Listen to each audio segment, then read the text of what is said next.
วัดพระบาทอุดมรุ่งเรืองงามตาเจ้าน้อยบุญทาวงศาข้าหลวงบวงเชียงใหม่ปกครองหัวเมืองฟ้าทุ่มเท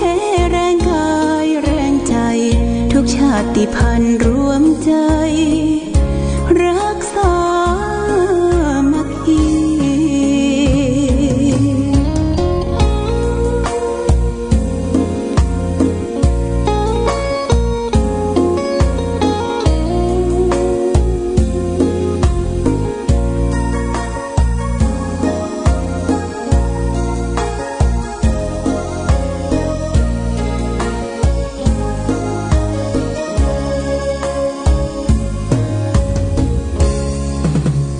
เป็นวัดร้างโบราณสืบสาน2524พระมหาราชครูเกษราปัญญาปรมาติกาจารย์จากวัดดับภัยเชียงใหม่สืบสานเวลาผ่าน131 ปีนานไกลวัดพระบาทอุดมรุ่งเรืองงามตาเจ้าน้อยบุญทาวงศาข้าหลวงบวงเชียงใหม่ปกครองหัวเมืองฟ้าทุ่มเทแรงกายแรงใจทุกชาติพันธุ์รวมใจรักษามัคคี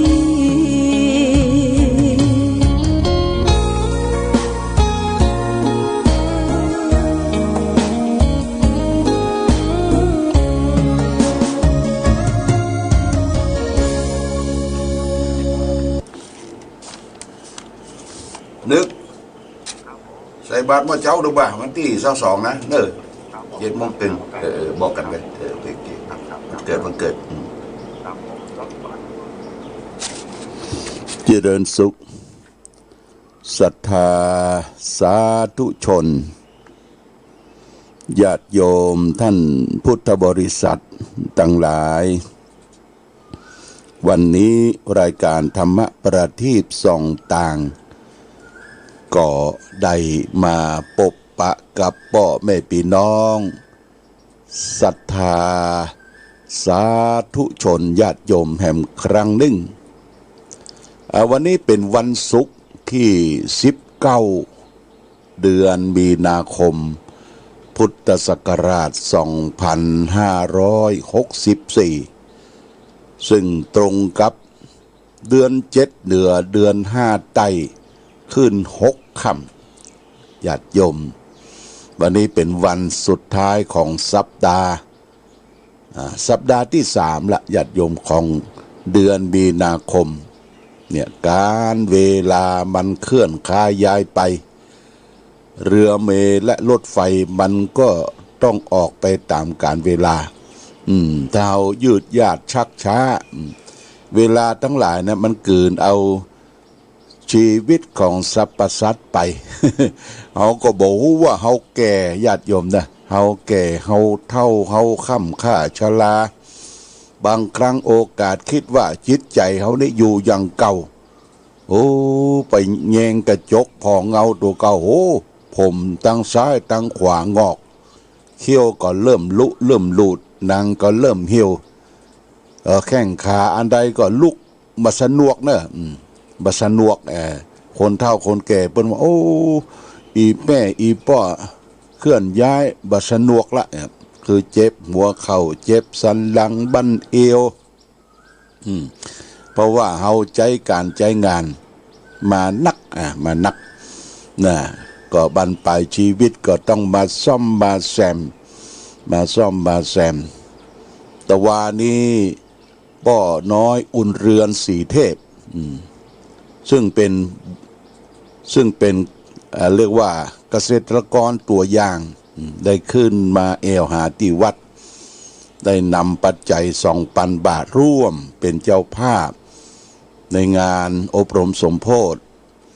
พระพุทธรูปแล้วก็งานวันเกิดหลวงพ่อเบิ้นจ๋าได้ฮือข้อคิดว่า แต่ก่อนเนี่ยโอ้ทุกข์ยากลำบากเมื่อหนุ่มเมื่อกำมีเงินอยู่15,000 บาทคิดนะเพิ่นก็คิดว่าจะเอาไปซื้อรถบัสวะนะรถบัสกลางนี่นะเอามาวิ่งเอาไปดาวอีกนะซื้อจะดาวก่อนตอนนั้นมันก็การนึ่งก็ประมาณ 2-3 แสนบาทและได้ข้อคิดหลายอย่างเพิ่นว่าโอ้รถเนี่ยมันเสียวะนะ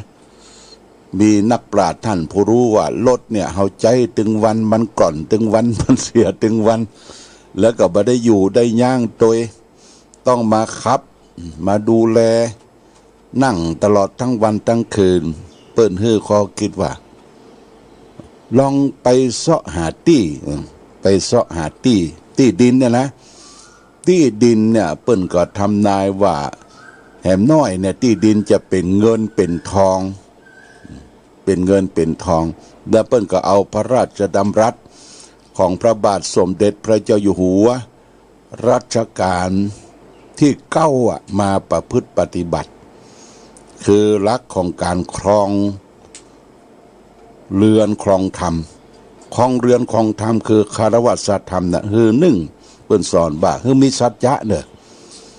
คนเฮาอยู่ในโลกอยู่กับชุมชนอยู่กับสังคมเนี่ยคือมีสัจจะคือความจริงใจต่อตัวเองต่อครอบครัวต่อเพื่อนมนุษย์อยู่ร่วมกัน2คือมีธรรมะคือการข่มจิตข่มใจของตนเองเมื่อมีสิ่งใดสิ่งหนึ่งเข้ามากระทบเนี่ยคือมีธรรมะก็ทอทหารมอม้าสระอะธรรมะคือการข่มจิตข่มใจ3คือมีขันติวะนะขันติคือความอดทนนี่เป็นหัวใจของนักปราชญ์ราชผู้รู้ทั้งหลายเราจะทำอย่างสำเร็จต้องมีความอดทน1ทนกระกำทนต่อทำการทำงาน2ทนต่อความลำบากเจ็บไข้ได้ป่วย3นี่ทนต่อความเจ็บใจเจ็บใจนี่สำคัญนะญาติโยมนะถ้าไผทนเจ็บใจได้คนนั้นยอดคนเนี่ยญาติโยมไผจะว่าเฮาใบสึ่งตึงง่าวเสอะดังจังเตอะนะขอให้ก้มหน้าก้มตาอดทนเจ็บใจนี่พระราชดำรัสสุดท้ายของคารวะธรรมนั่นก็คือจาคะคือแบ่งปันความสุขของตนเองให้แก่บุคคลอื่นนี่ญาติโยมนี่สำคัญนะพ่อน้อยอุ่นเรือนสีเทพได้มามาจ้าว่าโอ้ประเดี๋ยวเนี่ยโอ้เปิ้นมีที่ดินอยู่100 กว่าไร่ญาติโยมถ้าไข่ได้ขายเป็นเงินเป็นทองก็ประมาณ40 กว่าล้าน แต่ก่อนเนี่ยตลอนกล้าขายของย่อยกล้าขายไปตามวัดบาอารามที่เปิ้นมีปอยมีลามหามรุ่งหามค่ำโดยบ่กินเหล้าบ่เมายาบ่สูบยาบ่สูบยาเส้นบ่กินบุหรี่แล้วก็รักษาร่างกายสุขภาพร่างกายแล้วก็หมู่คนทั้งหลายหมู่สังคมเฟะนะว่าโอ้อันนี้เป็นคนบัดตันสมัยวะเข้าหมู่เข้าจุ่มบ่ได้เปิ้นว่าป้าน้อยอย่างนั้นน่ะป้าน้อยก็ว่าโอ้ต้องรักษาสุขภาพนี่รักษาสุขภาพประเด็นนี้เปิ้นลืมตาอ้าปากแล้วก็สอนลูกสอนหลานเด้อสอนลูกสอนหลานเป็นคนดีหมดญาติโยมบอกเป็นคนขี้เหล้าเมายาเป็นคนมีการมีงานทำโดยการทำการเกษตรกรรมเนี่ยญาติโยมประเดี๋ยวนี้อายุ89ละ89แล้วนะเกือบจะ90ละเปิ้นยังทำนาอยู่นะยังตัดหญ้าอยู่ประเดี๋ยวนี้ปลูกอันนี้วะปลูกบะนาวะ4ให้ภาษีวะนะ4ให้ภาษีหลวงพ่อก็ถามว่าปลูกมะนาวพันธุ์หยังเพราะว่าพันธุ์บ่มีเม็ดทุกเช้าเนี่ยต้องเอามะนาวมาขายเปิ้นก็มีรถมีคนใจคนหนึ่งแล้วก็ถามว่าเวลาเขาเข้ากาดอยู่นี่เปิ้นมีรถเข็นใจคนรถเข็นมีมะนาวมีจักไข่แต่ก่อนนี่ 5 หัวนี่บักกิสตังบาเดนี5 หัวนี่เก็บจากหัวบาทละญาติโยมจักใครนะแล้วก็ถามว่าเดี๋ยวจะปิกไปเอาน้ำใส่จักใครแล้วก็จะเอาปุ๋ยเข้าใส่โอ้เขาก็นึกว่าจักใครเนี่ยปลูกละปลูกขว้างญาติโยมที่จักใครเปิ้นขายตามต้องตลาดอ้วนปีดีงามนะบ่ใช่ว่าปลูกละปลูกขว้างนะเปิ้นทนุถนอมดูการเกษตรญาติโยมอันนี้เกษตรตัวอย่างเนอะตอนนี้เปิ้นยังมีชีวิตอยู่บ่อน้อยอุ่นเรือนสีเทพอยู่บ้านเต่าดินเป็นศรัทธาวัดพระบาทอุดมน้ำบ่อสาวาตอนนี้ที่ไร่นาส่วนผสมมีบันนาวมีปลูกพักปลูกหญ้าปลูกพักปลูกหญ้าพักกับลาพักอันอย่างนี้โอ้สะปะสะปะแล้วก็ไปบ่ปอตะกอนยังปลูกพักกูดด้วยพักกูดนี่เอาลูกป่าเอาลูกห้วยมาว่าปลูกแล้วก็ไปโดนยาโดนอย่างก็ยุบไปเปิ้นก็ว่าชีวิตเนี่ยคือการดิ้นรนขนขวายปลูกฝังอดทนต่อสู้ไม่ใช่ว่าโอ้ทำอะไรอย่างจับทำไปตึกย่างเปลี่ยนไปงานอื่นเนี่ยไม่ใช่จับเจ้าญาติโยมจับเจ้าถ้าเอาความตั้งใจมีสัจจะมีความซื่อมั่นต่อตัวเองเนี่ยแล้วก็มีการข่มจิตข่มใจอยู่กับครอบกับครัวเป็นผัวเป็นเมียเป็นปู่เป็นกิมกันนี่สำคัญเด้อผัวเมียนี่สำคัญมากญาติโยมผัวแก้วเมียแสงผัวแปงเมียรักนี่นะโอ้ถ้าเป็นผัวแก้วเมียแสงผัวแปงเมียรักบ่ใจผัวยักเมียผีเมียเพศนะอยู่กันบ่ได้เข้าของมันฮ้อนนะมันฮ้อนอาตมาก็มานั่งนึกตึกตรองหลายผู้หลายคนพอภรรยาเปิ้นลมหายตายจากไปเอาละทิ้งเข้าทิ้งของสมบัติพระสถานไว้มากมายนะญาติโยมบอกอยากจะได้กู้ได้กิมใหม่กู้กิมเก่ามันหายไปกู้กิมใหม่นี้บ่ได้ความญาติโยมนะมาเผาผลาญมาทำอย่างต่างๆที่บ่ถูกต้องเข้าของอันตรธานสิ้นไปหายไปลูกหลานบ่ได้สืบสานนะตอนที่เปิ้นอยู่เป็นกู้เป็นกิมมีความซื่อสัตย์สุจริตต่อกันเนี่ยโอ้หิมามั่งมุนตุ่นเต้าหิเงินหิทองอยู่เย็นเป็นสุขเปิ้นเป็กเปิ้นบวชเปิ้นตะกอนนี่จะบวชพระน้อยจะบวชขโยมเนี่ยต้องไปหาเปิ้นนะมีข้าบดีหลายท่านไปเพื่อเป็นป้อออกล่ะเป็นป้อออกบวชเป็กพระเนรเพราะว่าเปิ้นมีทรัพย์มีเงินมีทองเนี่ยญาติโยมพอมีคนใดคนหนึ่งล้มหายตายจากไปจากครอบครัวเนี่ยนะอันนี้เป็นข้อคิดเนอะญาติโยมนะข้อคิดเราจะไปฟังฟ้าฟังเอาเสาะใหม่มาทดแทนคนเก่ามันมาเหมือนคนเก่านะมาเหมือนคนเก่านี้ความซื่อสัตย์สุจริตเนี่ยสำคัญมากสำหรับครอบครัวเราหรือเราจะอยู่ที่ไหนทำการทำงานถ้ามีความซื่อสัตย์ต่อตัวเองและผู้บังคับบัญชาผู้ปกครองนะมันมีแต่ความเจริญนะอย่าไปวอกญาติโยมอย่าไปวอกอย่าไปคดอย่าไปโกงอย่าไปโลภอย่าไปอย่าไปเบียดบังเสาะกินของคนอื่นโดยความบ่ซื่อสัตย์สุจริตเนี่ยเป็นว่าซื้อกินไม่หมดคดกินหมดนะบอกว่าเขาจะไปยะการยะงานที่ไหนเนี่ยญาติโยมคือทำงานคือนายจ้างได้รับความภูมิใจยกย่องเทิดทูนไว้ใจไว้ใจอย่างคนจีนเนี่ยญาติโยมนะคนจีนคนเจ๊กเปิ้นอพยพมาจากพื้นแผ่นดินใหญ่มาอยู่เมืองไทยเปิ้นแลวซ้ายแลขวาพอไปโอ้เป็นพื้นที่ต้นไม้ต้นตอกภูเขาเหล่ากาเขียวชะอุ่มไปทั่วเปิ้นว่าโอ้บ่ตายละก็เริ่มตั้งแต่ก่อนนี่เจ้าสัวเจ้าหยางที่เปิ้นมาเปลี่ยนเจ้าสัวเนี่ยมารับจ้างหาบน้ำอย่างในกรุงเทพเนี่ยแต่ก่อนนี่ผู้ดีคนไทยนี่บรรยากาศโลกคนเจ๊กคนจีนเปิ้นก็มาจ้างหาบน้ำเป็นปิ๊บเนี่ยเอาไปส่งเก็บหอมรอมริบเป็นเจ้าสัวเปิดร้านอาหาร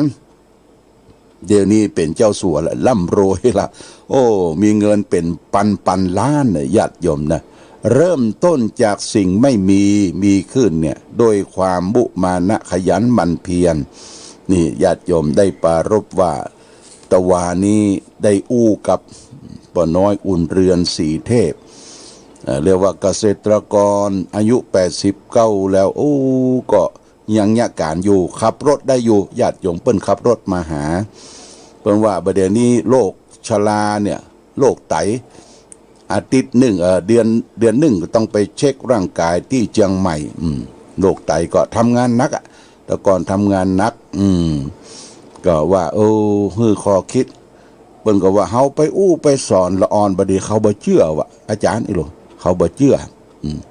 เขาบ่เชื่อนานได้กินวะปดต่อปลูกฟังอย่างเนี้ยถือว่านานได้กินวะญาติโยมนะอาตมาได้ไปเมืองเจียงตุงปีนี้2 ปีแล้วบ่ได้ไปเนอะก็ได้เอาแกนมะม่วงที่เปิ้นขายตลาดใหญ่กลางเมืองเจียงตุงเฮาไปจิ้มพอมะม่วงนี่มันหอมแล้วก็แกนบะใหญ่เท่าใดมะยาวเท่าใดก็เอามาเพาะญาติโยมเอามาเพาะมาปลูกที่หน้าอนุสาวรีย์ครูบาเจ้าศรีวิจัยเนี่ยปีนี้บดอกเนอะปีแล้วเนี่ยหน่วย10 กว่าลูกนะหน่วยนี้กว่าลูกเอามาจิ้มมาพอรสชาติก็เหมือนที่เฮาได้มาจากพุ่นเจียงตุงนี่เอาแกนนะแกนบะม่วงนะมาเพาะมาชำมาปลูกเนี่ยญาติโยมยังได้ผลคนเฮายะอย่างจะไปเฝ้าไปฟังขยันหมั่นเพียรบอกคือแม่ชีกาผู้อยู่วัดเนี่ยปลูกฝังไปเตอะผักไม้ใส่เกลือหอมป้อมหอมบัวอันใดที่เขาจะประหยัดอดยอมบ่ได้ซื้อได้ขายเก็บเอาผักไม้ตามท้องที่ตามที่ในวัดในวาที่เขาปลูกเขาฝังเนี่ยญาติโยมมันแบบเป็นพิษเป็นภัยเนี่ยอันนี้ฝากไว้ว่าเกษตรกรตัวอย่างญาติโยมอยู่ที่ไหนอยู่ต่างอำเภอจังหวัดจะมาดูก็ได้เนอะที่ใกล้ๆวัดพระบาทอุดมเนี่ยป้อน้อยอุ่นเรือนสีเทพเปิ้นเป็นเกษตรกรตัวอย่างนั่งอู้วันค่ำในบ่มดเปิ้นว่ามีประสบการณ์ในการดำเนินชีวิตตั้งแต่เป็นบ่าวเป็นเตียวมาละโอ้หิมากล้าขึ้นเก็บเงินเก็บทองบ่เอาไปกินเหล้าบ่ไปมั่วสุมบ่ไปเมายาบ่ไปคบหมู่คบจุมเนี่ยเป็นตัวอย่างที่ดีนะญาติโยมนี่ฝากไว้วันนี้เป็นวัน19วันศุกร์ละญาติโยมวันที่19วันศุกร์เมื่อคืนเบิร์ดก็จะได้มาพบญาติโยมรายการธรรมประทีปส่องต่างภาคกลางคืนปาปบแล้วสัก9 โมงปลายก็จะได้ทำน้ำมนต์น้ำพระพุทธน้ำมนต์ฝากไปถึงบ้านถึงจองของพ่อแม่พี่น้องรับน้ำมนต์พุทธมนต์บทของที่พระสัมมาสัมพุทธเจ้าได้ไปเผยแพร่ได้ชนะมารได้ชนะโรคภัยไข้เจ็บในสมัยครั้งพุทธกาลนะฝากไปถึงบ้านพ่อแม่พี่น้องและก็วันนี้ที่ทางวัดพระบาทอุดมน้ำบ่อสาวาก็ได้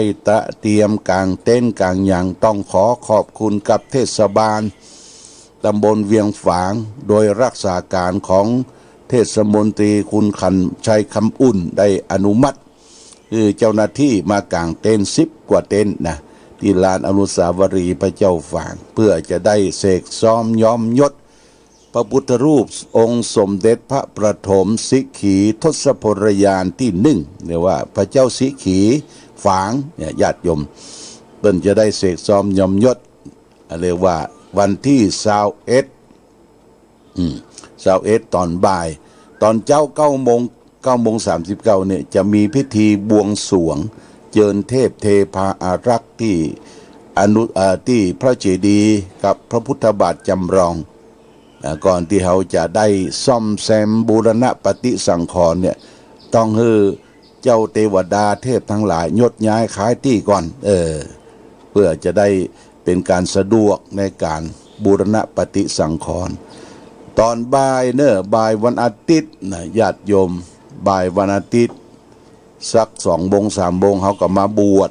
นุ่งขาวห่มขาวบวชเนคขมะชีพราหมณ์ ที่บริเวณสำนักวิปัสสนาน้ำบ่อสาวา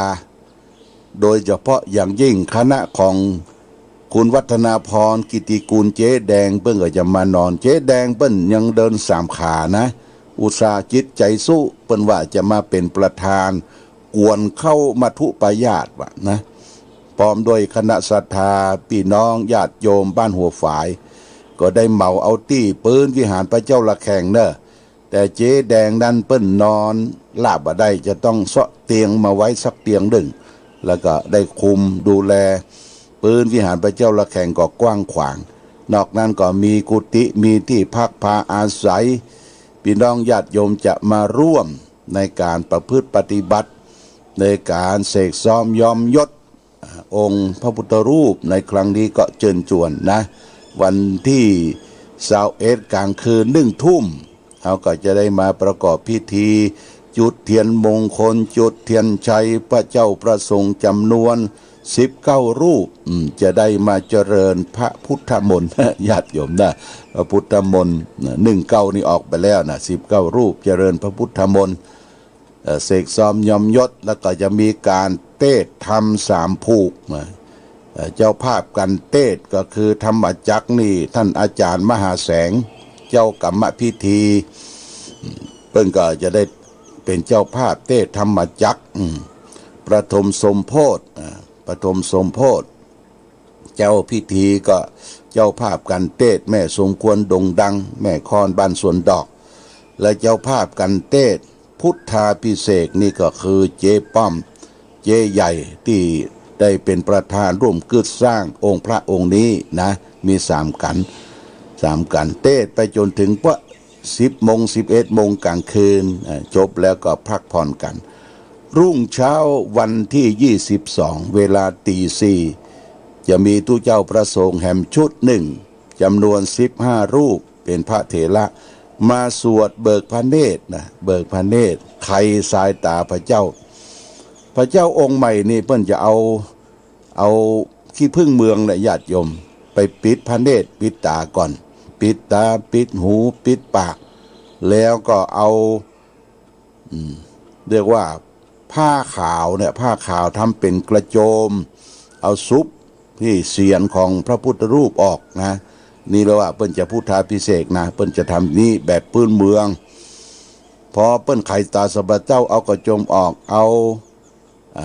ขี้ผึ้งออกเนี่ยขี้ผึ้งแล้วก็ศักดิ์สิทธิ์เนอะญาติโยมเปิ้นเอาไปเป็นมงคลเอาไปแปลงนวดการแปลงหยังกาเนี่ยก็จะได้แจกจ่ายกันเนอะผ้าที่เอามากระโจมมันก็จะได้แบ่งกันนะญาติโยมเมื่อเบิกพระเนตรเรียบร้อยแล้วก็จะได้ถวายเข้ามัทุปายาตเข้ามัทุปายาตนั่นก็คือ